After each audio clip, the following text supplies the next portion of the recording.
When you're putting a turbo in a car, the obvious benefit that everybody knows about is power, right? You're going to get more power.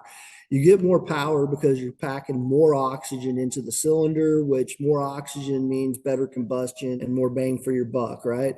But what a lot of people do not realize is that it's not as simple as just bolting a turbo on and then taking it out on the road and being a speed demon.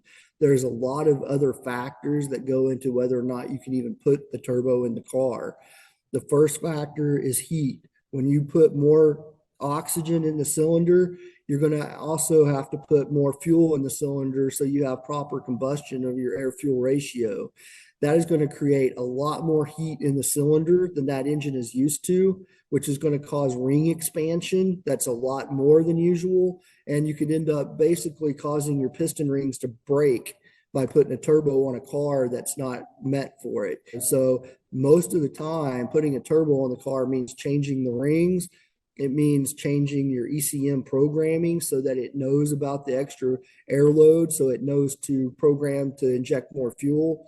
If you have an old car like my 68 Mustang, that transition is pretty easy. Pull the pistons, put the rings in it with a little bit of a larger gap, slap the piston on there, go to town. But in these newer electronically controlled cars, I would not recommend somebody without experience doing it.